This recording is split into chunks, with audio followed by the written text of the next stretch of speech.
অবশেষে সামনে এলো তটিনোর জীবনের আসল রহস্য। ক্রিমিনালের খাতায় আছে তটিনোর নাম, আর এই কথা জানতে পেরে আকাশ থেকে পড়ে শিবপ্রসাদ গাঙ্গুলি ওরফে পরশুরাম। এইবার দর্শকরা জানতে পারবে তনির জীবনের আসল রহস্য।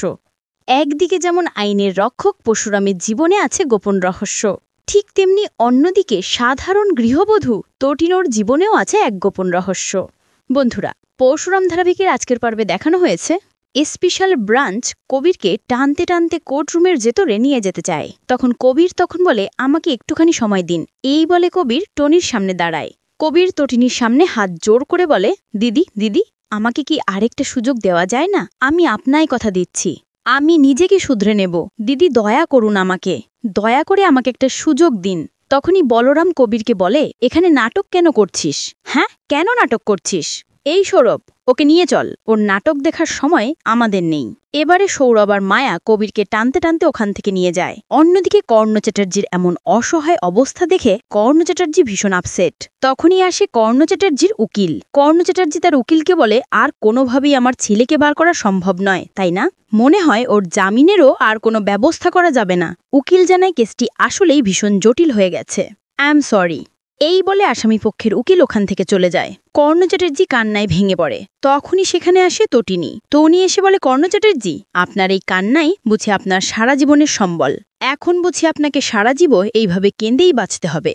কর্ণ চ্যাটার্জি বলে, এই তনি গাঙ্গুলি, শাট আপ। কর্ণ চ্যাটার্জি কাঁদছে না, কাঁদছে একজন অসহায় পিতা। তখনই জিৎ মুখার্জি তটিনীকে বলে, তটিনী যাও, কোর্টরুমের ভেতরে যাও, এক্ষুনি তোমার ডাক পড়বে। তখনই কোর্ট থেকে কর্ণ চ্যাটার্জির ডাক পড়ে। কর্ণ চ্যাটার্জি কোর্টরুমে যায়। তখনই কোর্টরুম থেকে তটিনীর ডাক পড়ে। তটিনী কোর্টরুমে যায়। কর্ণ চ্যাটার্জি জিৎ মুখার্জিকে বলে, আমার ছেলেটাকে বুঝি আর বাঁচাতে পারলাম না, আমার ছেলেটার বুঝি এবার জেল হয়েই যাবে। কবিরের জেল হয়ে গেলে আমি কি করে থাকবো, কি করে বাঁচবো কবিরকে ছাড়া? আপনি তো আপনার মেয়েকেও আপনার বাড়িতে নিয়ে যাবেন, তাই না? আরাধাকে তো আর আমার বাড়িতে রাখবেন না। আরাধাও যদি আমাদের বাড়িতে না থাকে তো আমি একা কি করে থাকবো? আরাধা থাকলে তবু আমি আরাধাকে সামনে দেখে অন্তত কবিরের দুঃখ ভুলতে পারতাম। তখনই জিৎ মুখার্জি বলে, প্লিজ মিস্টার চ্যাটার্জি, আপনি এতটা কেন ভেঙে পড়ছেন? এতটা ভেঙে পড়বেন না, কেস তো চলছে, দেখা যাক না কি হয়। তখনই সেখানে আসে লাট্টু। লাট্টু দারবাকে বলে, পা আমি এসেছি। শিবপ্রসাদ বলে, তোমার ভালো দিয়া কোথায়?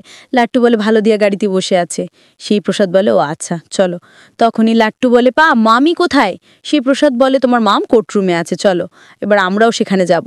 শিবপ্রসাদ লাট্টুকে নিয়ে কোর্টে যেতে চায়। তখনই সেখানে আরাধ্যা ছুটে আসে। আরাধা চিৎকার করে বলে, বাবা বাবা, কবিরের জেল হয়ে গেছে বাবা। আরাধা এসে তার বাবাকে জড়িয়ে ধরে কাঁদতে থাকে। আরাধার এরকম কান্না দেখে কর্ণ চ্যাটার্জিও কান্নায় ভেঙে পড়ে। এত কিছু করেও শেষ রক্ষা হলো না, সেই সবধি কবিরের জেল হয়েই গেল। টুনি কোর্ট থেকে বেরিয়ে এসে শিবপ্রসাদ আর লাট্টুর পাশে দাঁড়ায়। অন্যদিকে বলরাম, সৌরভ, মায়া, ডোডো আর কবিরকে সেই কোর্টরুম থেকে বের করে আনে। কবির তার বাবার দিকে তাকায়, অসহায় দৃষ্টিতে তাকায়, আর এরপরে শিবপ্রসাদের দিকে আক্রোশের দৃষ্টিতে তাকায়, আর শেষ অবধি আরাধ্যার দিকে ভালোবাসার দৃষ্টিতে তাকায়। বলরামরা কবিরকে টানতে টানতে ওখান থেকে নিয়ে যায়। জেলে যায় কবির। অন্যদিকে তটিনী তার সন্তানদের নিয়ে হাসতে হাসতে বাড়িতে চলে আসে।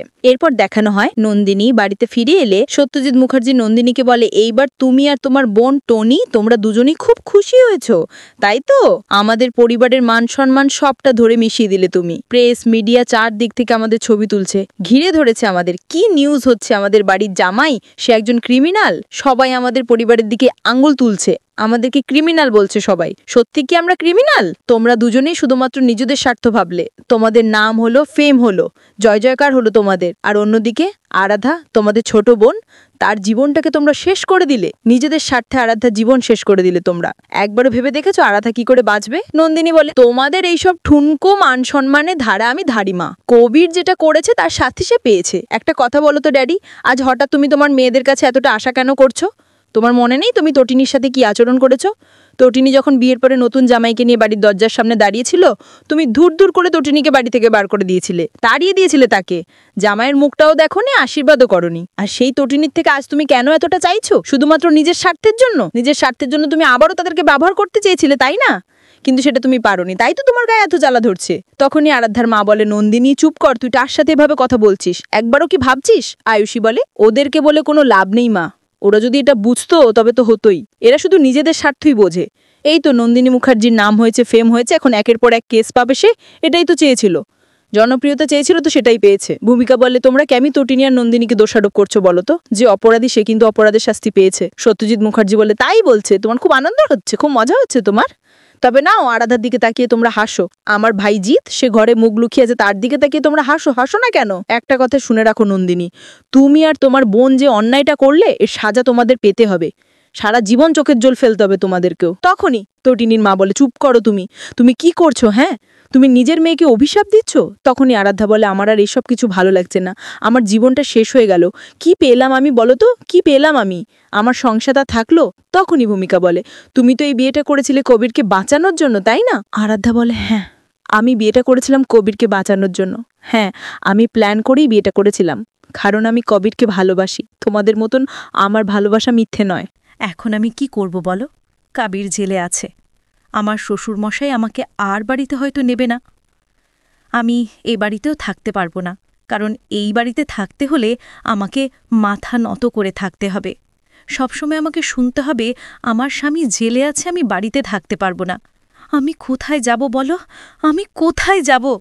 তখনই সেখানে আসে লহরী ম্যাম। লহরী ম্যাম এসে বলে, তুমি আমার কাছে যাবে? লহরী ম্যামের কথা শুনে সবাই অবাক হয়ে যায়। লহরী ম্যাম বলেন, আমাকে ক্ষমা করবেন, আমি আপনাদের অনুমতি না নিয়েই বাড়িতে চলে এসেছি। তবে হ্যাঁ, আমি এখানে এসেছি আমার পুত্রবধূকে নিয়ে যেতে। আরাধ্যার মা বলে, সত্যি সত্যি আপনি আমার মেয়েকে জায়গা দেবেন? লহরী ম্যাম বলেন, হ্যাঁ দেব, কারণ ও আমার পুত্রবধূ। আরাধ্যা এখন থেকে আমার কাছেই থাকবে। আরাধ্যা তখন ছুটে এসে লহরী ম্যামকে জড়িয়ে ধরে বলে, মা মা, সত্যি আপনি আমাকে জায়গা দেবেন? লহরী ম্যাম বলে, হুম, কেঁদো না আরাধ্যা, আমি তো আছি, আমি আছি তোমার সাথে। আরাধ্যা তখন আক্রোশের দৃষ্টিতে তাকিয়ে বলে, আর আমি এবার দেখব ছোট দি আর বড়দি কি করে সুখে থাকে, আমি ওদেরকে সুখী হতে দেব না। এরপর দেখানো হয় ছেলেমেয়েরা ঘুড়ি উড়াতে ছাদে যায়, কত আবদার তাদের। তখনই লাট্টু বলে, পা, আজকে আমরা সবার ঘরে ধোকারটা করে দেব। পিকো বলে, পা, হোয়াট ইজ ভোকারটা? শিবপ্রসাদ বলে, আমি তত শিক্ষিত নই মা, তোমার মামিকে বলো, তোমার মামি খুব দামি স্কুলে, বড় স্কুলে পড়াশুনো করেছে, তোমার মামি হয়তো ইংরেজিটা জানে। টুনি বলে, এই একদম নয়, আমার সিলেবাসেও এমন কোনো ইংরেজি ছিল না। আমি সবার মুখে যা শুনেছি, ভোকারটা হলো অন্যের ঘুড়ি কেটে দেওয়া। বুঝতে পেরেছ? অন্যের ঘুড়ি কাটলেই সবাই তখন চিৎকার করে বলে, ভোকারটা। পিকো তখন মাথা নাড়ায়। এরপরই হই হই করতে করতে লাট্টু, পিকো, শিবপ্রসাদ তারা ছাদে যায় ঘুড়ি উড়াতে। অন্যদিকে তটিনী বলে, এদেরকে নিয়ে আর পারা যায় না। তখনই তটিনীর নাম্বারে কল আসে। তটিনী হ্যালো বলতেই ফোনের ওপাশ থেকে শীতল বলে, আমি শিখিনি বলছি।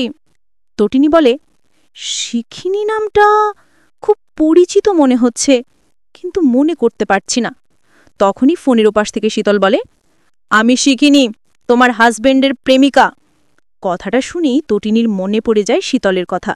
তটিনী বলে, হ্যাঁ, চিনতে পেরেছি, তো বলুন কেন কল করেছেন?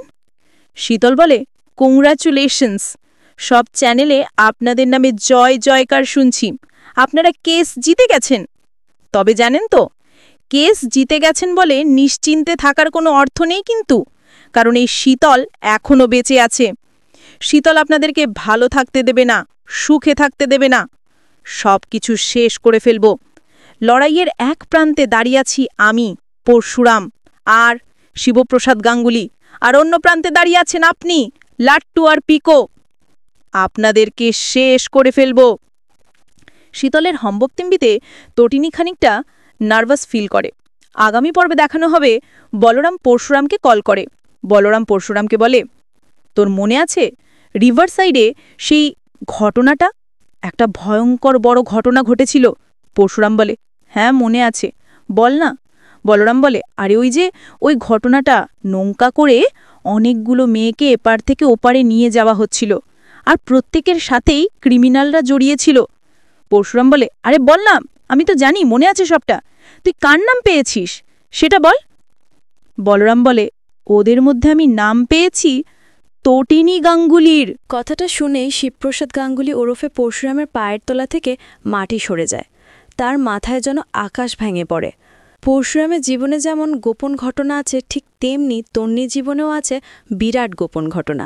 একদিকে আইনের পথে আইনে রাজ করছে পরশুরাম, তবে কি তনি অন্ধকার জগতের কেউ? তনির নামটা কি তবে অন্ধকার জগতের সাথে জড়িয়ে আছে? এবার একে একে জট ভাঙবে তন্নির জীবনের রহস্যে। একে একে পরশুরাম তন্নির আসল পরিচয় সবার সামনে আনবে। তো বন্ধুরা, কি হতে চলেছে পরশুরাম ধারাবাহিকে পরবর্তী আপডেট পেতে আমাদের সাথেই থেকো। ধন্যবাদ সবাই।